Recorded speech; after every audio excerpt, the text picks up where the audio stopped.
Hi everyone, I am your Gaurav भैया। यार अभी तक हम लोगों ने अपनी सीरीज में HTML, CSS, JS के वो सारे फंडामेंटल मास्टर कर लिए हैं जो हमें चाहिए थे हमारी full stack web development series के लिए। और आज टाइम आ गया जब एक्चुअल डेवलपमेंट सीखो। उस एक्चुअल डेवलपमेंट की पहली स्टेप जो आपकी है वो है रिएक्ट। बात समझ आ रही है कि हम लोग फ्रंट एंड को, एडवांस फ्रंट एंड को मास्टर कर रहे होंगे, तो जो हमारी पहली स्टेप है वो है रिएक्ट। और चलो यार से शुरू करते हैं एक बार, है ना। और तुम्हें भी मजा आना चाहिए इस चीज़ में। इस आज के लेक्चर हम लोग कवर कर रहे होंगे कि भाई रिएक्ट का इंट्रोडक्शन करेंगे कि भाई ये कैसे बनी, कब बनी, कौन लेके आया, है ना, और हमें क्यों पढ़ना चाहिए, सबसे इंपॉर्टेंट बात। दूसरा, इसके क्या फीचर्स हैं, JSX क्या होता है, रिएक्ट को इंस्टॉल कैसे करेंगे, क्या कुछ मुझे प्रीरिक्विजिट चाहिए जिसके बाद मैं कुछ कर पाऊँ अपने रिएक्ट के अंदर। तो प्रीरिक्विजिट का मतलब होता है कुछ ऐसी चीज़ें जो हमें आनी चाहिए किसी एक चीज़ को पढ़ने के लिए। बात समझ आ रही है। तो उसके लिए हम लोग कुछ चीज़ देख रहे होंगे। दूसरा है कि हम लोग देखेंगे रिएक्ट एक्चुअली ये काम कैसे करता है। बात समझ आ रही है। और लास्ट में हम लोग समझेंगे अपना एक फोल्डर स्ट्रक्चर, और मैं आपको दूंगा एक डेमो प्रोजेक्ट। बात समझ आ रही है। तो शुरू करें क्या विद द एनर्जी कैसी है मुझे वो चैट में बताओ, हम लोग शुरू करेंगे यार। और अगर आपको वीडियो देखने में मजा आता है यार, ये लेक्चर्स आपके लिए हेल्पफुल हैं, तो वीडियो को लाइक करो, कमेंट में बताओ यार, एटलीस्ट मुझे पता चले कि कुछ लोगों की लाइफ में कुछ वैल्यू एडिशन हो रहा है या नहीं हो रहा है। चलो यार, तो शुरू करते हैं अपने लेक्चर को, है ना। बात करते हैं रिएक्ट की ना। तो एक सिंपल सी कहानी सुनाता हूँ आपको। यार टाइम है फेसबुक का, ठीक है। टाइम मान लो अब 2009-10 के आसपास। तो फेसबुक का एक मेजर चैलेंज था कि यार मेरे पास ना, मैंने कुछ ऐसे ही बनाया हुआ है, यहाँ मैंने एक इमेज डाली बढ़िया सी, लेट से वो मैं ही था, और ये बढ़िया सी इमेज मैंने तुम्हारी लोगों की डाली है, देख रहे हो कितना अच्छा ड्रॉ किया है मैंने। तो यहाँ पे ना ये मैंने डाला हुआ है ऐसे, और यहाँ पे ना एक लाइक बटन थी, यहाँ पे कमेंट का बटन है, और यहाँ पे कुछ एक शेयर वाला बटन है, ठीक है। मतलब ऐसा कुछ सीन ही क्या था कि अब मैं आया और तुम लोग आए, तुमने बोला कि सर ये कौन सी मेरी फोटो डाल दी। तो अब यहाँ पे आया, यहाँ पे देखा, हमने कमेंट डाली। जब कमेंट डालते तो क्या होगा, रिफ्रेश होगा, नोटिफिकेशन जब ऊपर से बेसिकली आते थे, न्यूज फीड वाला जो फीचर था उससे पूरा UI अपडेट हो जाता था यार इसका, फेसबुक का। तो उससे ना उनको प्रॉब्लम होती थी, क्योंकि ये बार बार जब UI अपडेट करोगे तो सिंपल सी बात है, डेटा फेच होगा, तो कहीं ना कहीं सर्वर पे लोड बढ़ेगा और आपकी वेबसाइट स्लो लोड होगी। बात समझ आ रही है। तो वो चैलेंजेस ये लोग जूझ रहे थे। इनमें से कोई सॉल्यूशन है क्या। एक चैलेंज नहीं था इनके पास में, एक और चैलेंज था कि एक तो ये चैलेंज था ही था कि डेटा बार बार ये जैसे कोई न्यूज आ रही है, नोटिफिकेशन आ रही है, पेज रिलोड हो जा रहा है ना, पहला चैलेंज। दूसरा चैलेंज ये था डेटा ना 2 वे में डेटा बाइंडिंग होती थी। मतलब ऐसा कुछ कि यार मान लेता हूँ कि यार एक ये फाइल है, एक दूसरी ये फाइल है, तीसरी ये फाइल है, चौथी ये, पांचवी ये, छठी ये ना आपस में रैंडम डेटा शेयर कर रहे हैं। अब कौन किसको भेज रहा है कुछ पता नहीं है। बात समझ आ रही है। तो इससे क्या था कि समझ पाना कि कौन सा डेटा कैसे आपस में इंटरेक्ट कर रहा है, इट वॉज रियली कॉम्प्लेक्स। मेरे को खुद पता नहीं मैंने कितना कॉम्प्लेक्स पैटर्न बना दिया ये। बात समझ आ रही है। तो ये डेटा जो फ्लो था, जो डेटा का फ्लो था, वो समझना बहुत डिफिकल्ट। एक थर्ड और प्रॉब्लम थी कि भाई अभी तो प्रॉब्लम तो समझ लो, है ना। एक तो रिलोड वाली प्रॉब्लम थी कि जैसे कोई नोटिफिकेशन आती है वैसे रिलोड हो जा रहा है। दूसरी प्रॉब्लम क्या थी कि जो मेरा डेटा कॉम्प्लेक्सिटी था, कि डेटा का फ्लो समझ नहीं आ रहा, डेटा फ्लो कैसा था, बहुत कॉम्प्लेक्स था। और एक प्रॉब्लम क्या थी इनके पास में कि इनका कोड ना मॉडुलर नहीं था। मतलब कोड बहुत रिपीटेटिव करना पड़ता। मैंने एक बार नेविगेशन बनाया तो क्या होगा, मेरे को दूसरी जगह भी जाके बनाना पड़ेगा। जैसे मैंने होम के लिए बना लिया तो अब अबाउट के लिए बनाओ, भले सेम कोड को कॉपी वेस्ट करो, बट कहीं ना कहीं कॉपी वेस्ट तो करना पड़ रहा है। बात समझ आ रही, जो कि एक सेंसिबल बात नहीं है, ठीक है यार। तो अब यहाँ पे क्या हुआ कि ये बात जो थी, रिपीटेड बहुत कोड होता था और फास्ट नहीं था। तो यार इस प्रॉब्लम को सॉल्व करना पड़ेगा, है ना। मॉडुलर नहीं था ये, तो ये प्रॉब्लम थी। इन सब की सॉल्यूशन ही रिएक्ट थी, है ना। और दूसरा यार ना स्लो भी था एज कम्पेयर टू, थोड़ा स्लो भी था, इसको फास्ट भी बनाना है। तो इन सब की सॉल्यूशन कौन थी, रिएक्ट।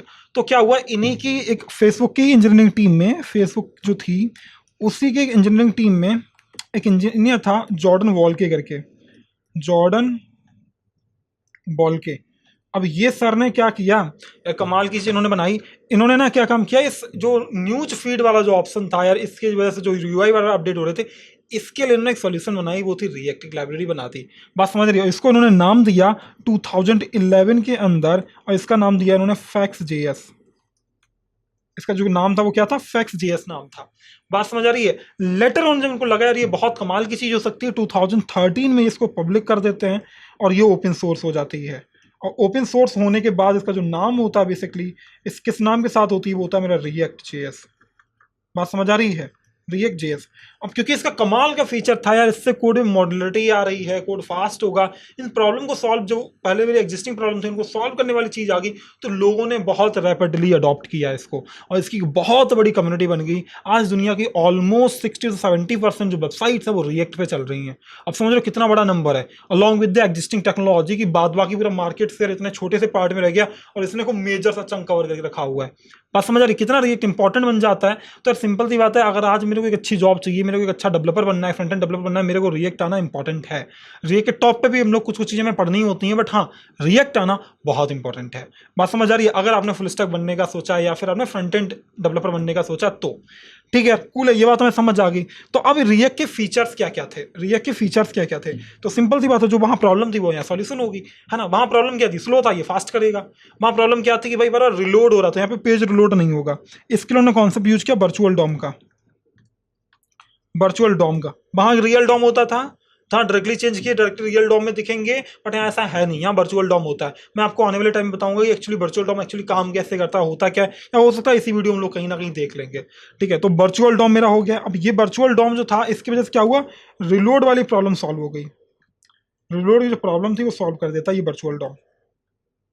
कैसे कि हम लोग समझ रहे होंगे। ठीक है, सॉल्व। सेकेंड चीज क्या थी कि भाई मेरे पास कंपोनेंट बेस्ड आर्किटेक्चर आ गया, कंपोनेंट बेस्ड आर्किटेक्चर था इसका।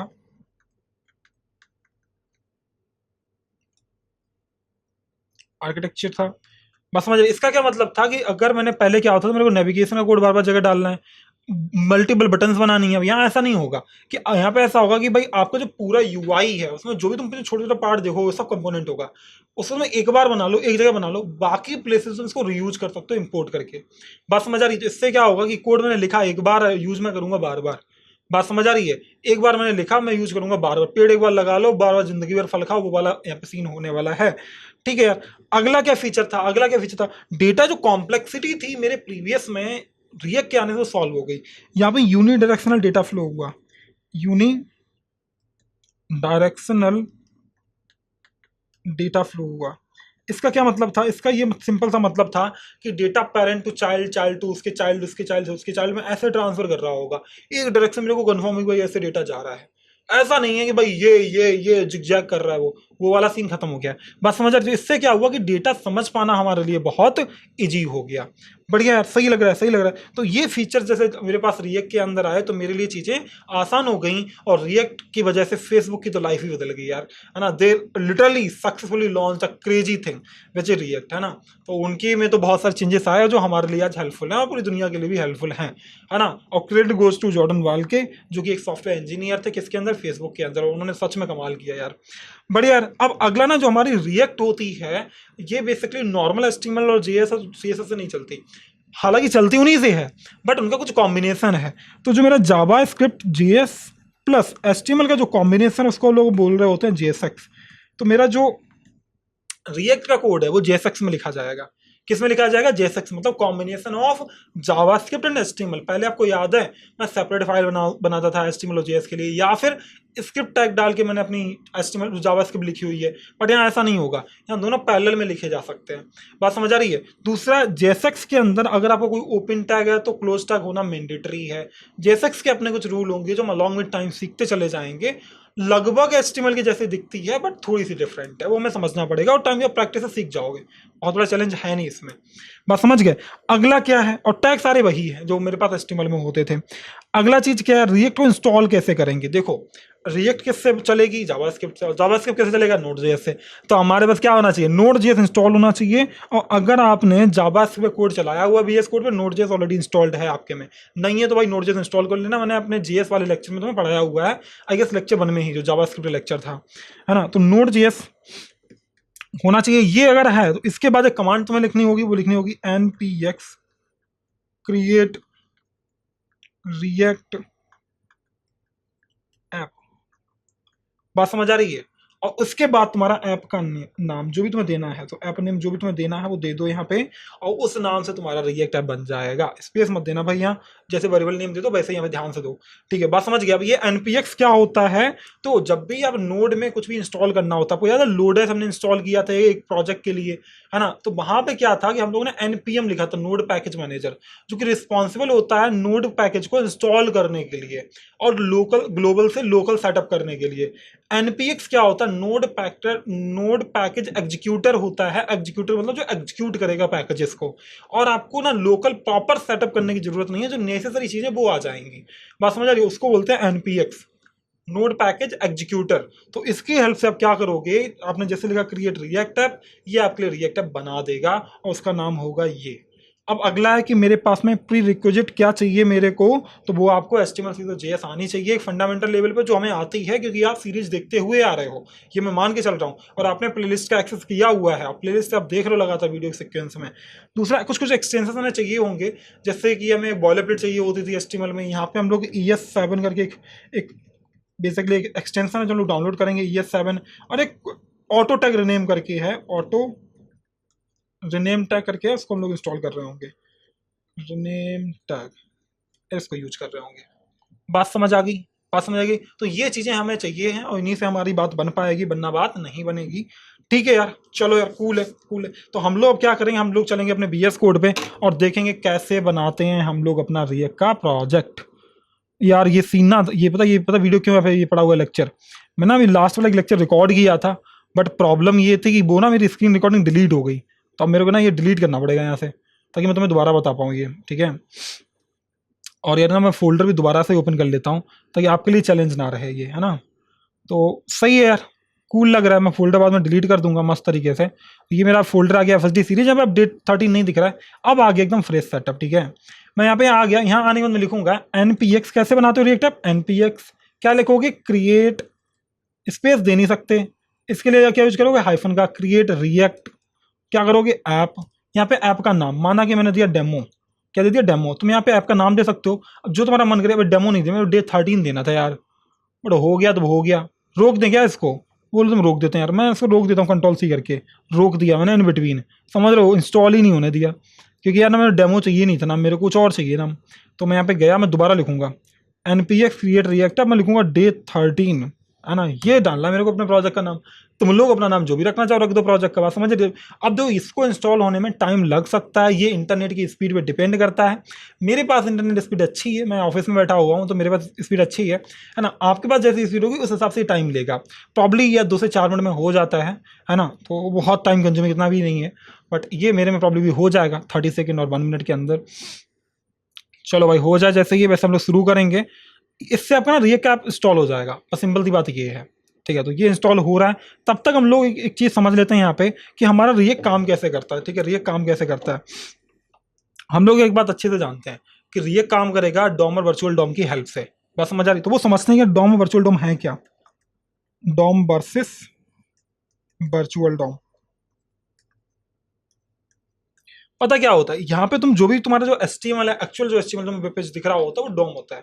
वर्चुअल डॉम क्या होता है, रिएक्ट क्या करता है, ये वर्चुअल डॉम है क्या, कॉपी ऑफ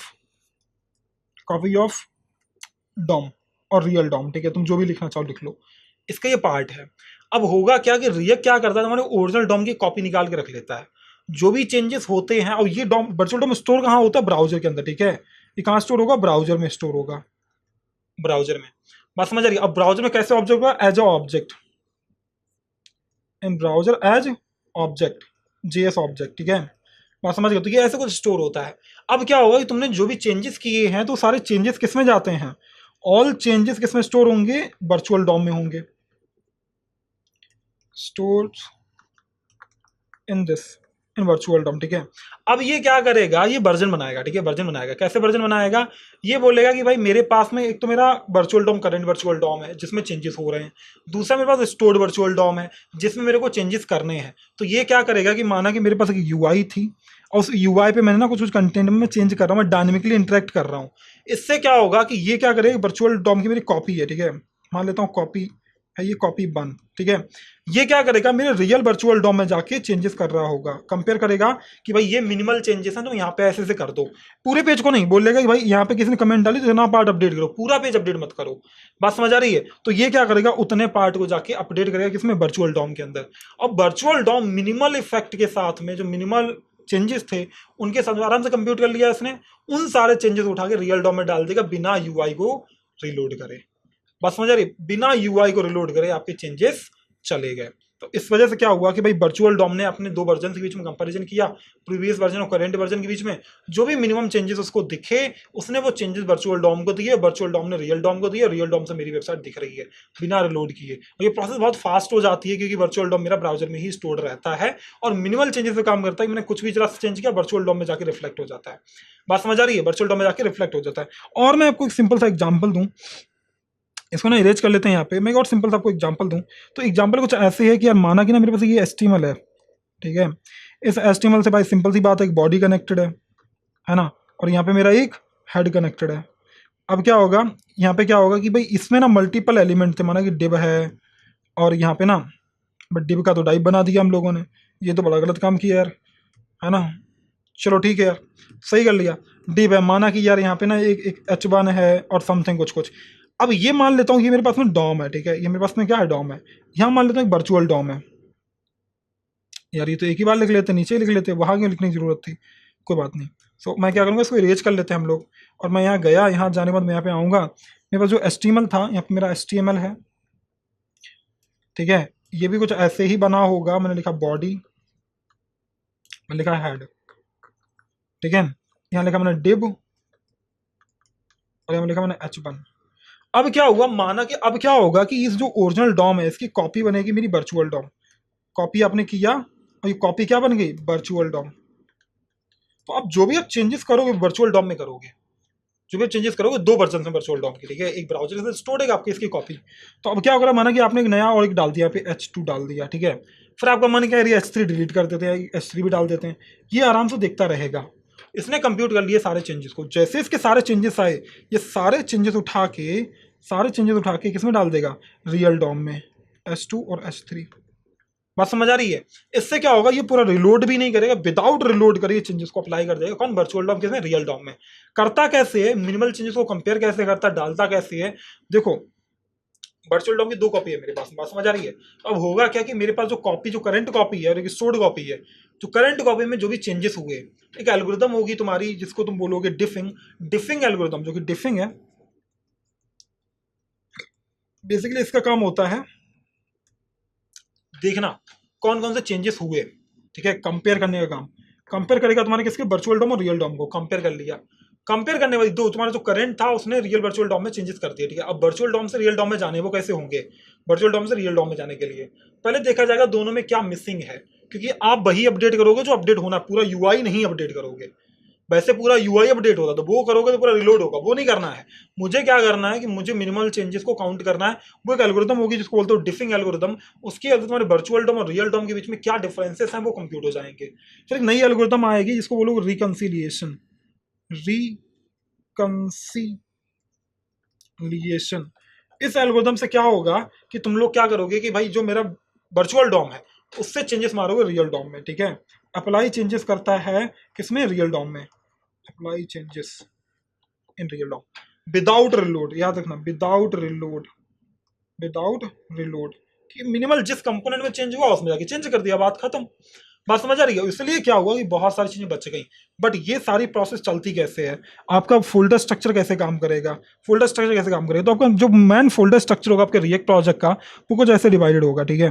ये माना कि तुम्हारा ऐप का नाम है, मेरा नाम था Day 13, तुम कुछ भी दे सकते हो। इसके अंदर तुम्हें मिलेगा पब्लिक फोल्डर, ठीक है। इसके टॉप पे नोड मॉड्यूल्स मिलेगा, स्मॉल एन होती है, नोड मॉड्यूल्स, ठीक है। पब्लिक फोल्डर होगा, पब्लिक फोल्डर के अंदर तुम्हारी एक फाइल होगी इंडेक्स डॉट, यार स्पेलिंग के साथ क्या हो रहा है, खेला हो रहा है भाई यहाँ तो। इंडेक्स डॉट HTML एक फाइल होगी, मतलब बोला सिंगल पेज है। सिंगल पेज का मतलब होता है single HTML file in the entire project, वही होगी, एक ही फाइल होगी इंडेक्स डॉट HTML, ठीक है। और यहाँ पे बाद में सारे स्टैटिक रिसोर्सेज रह रहे होंगे, इसके अंदर क्या क्या रहेंगे, स्टैटिक रिसोर्सेज। मतलब जो चेंज नहीं करने, मतलब डायनेमिक नहीं करने, कुछ स्टैटिक फाइल्स मुझे डालनी पब्लिकली, जो करनी पब्लिक बोल रहे हैं, सारा पब्लिक कंटेंट रहेगा, स्टैटिक स्टैटिक फाइल्स, ठीक है, और पब्लिक कंटेंट जो भी तुम्हें डालना है। उसके बाद तुम्हारा एक नया फोल्डर होगा जिसको तुम बोलोगे SRC। SRC तुम्हारा मैन फोल्डर, ना तुम सारी चीज़ कर रहे होगे, सबसे बढ़िया जगह तुम्हारे काम करने की वही है SRC। और इसके अंदर तुम्हें एक फाइल मिलेगी जिसको तुम बोलोगे app.js। तुम सारा कोड इसी के अंदर अभी के लिए लिख रहे होगे। दूसरा एक होगी तुम्हारी index.js। index.js क्या होगा, तो तुम एक बात तो जानते हो, ब्राउजर में HTML के सिवा कुछ चलने वाला तो है नहीं, तो फिर ये जो HTML की फाइल है index.html, इसको लिंक कौन करेगा, इसको लिंक करेगा index.js। बात समझ आ रही है? ये क्या करेगा कि इसके अंदर एक रूट आईडी होगी, उस रूट आईडी के थ्रू ये index.js लिंक करेगा और इस वर्चुअल डॉम बनाएगा। वर्चुअल डॉम जब बन जाएगा उसके अंदर इंसर्शन होगा app.js का, और तुम्हारा सारा कोड app.js में आ रहा होगा। इसके साथ साथ तुम्हारे कुछ कुछ फाइल्स होंगी, एक होगी पैकेज डॉट जेसन और एक होगी लॉक जेसन, ठीक है, package lock Jason, lock Jason dot JSON. अब ये है सब क्या, तो होगा क्या कि तुम्हारा कोड पूरा ऐसा लिखा जाएगा, लेकिन तुम याद रखना तुम्हारा जो रिएक्ट है ना, बहुत सारी लाइब्रेरी और बहुत सारे एक्सटर्नल टूल्स को तुम्हें यूज करके बनाना पड़ता है। तो उन सबकी डिटेल कहाँ जाएगी, पैकेट डॉट जेसन में जाएगी, डिस्क्रिप्टिव फॉर्मेट में, थोड़ा शॉर्ट फॉर्मेट में। कहाँ जाएगी, पैकेट डॉट जेसन के अंदर, कौन सा वर्जन लाइब्रेरी का मैं यूज कर रहा हूँ, मेरे खुद के प्रोजेक्ट का क्या नाम है, जैसे J13 है, उन सब की क्या डिटेल्स हैं, उसमें क्या क्या यूज हुआ है, वो सारा जाएगा पैकेट डॉट जेसन के अंदर।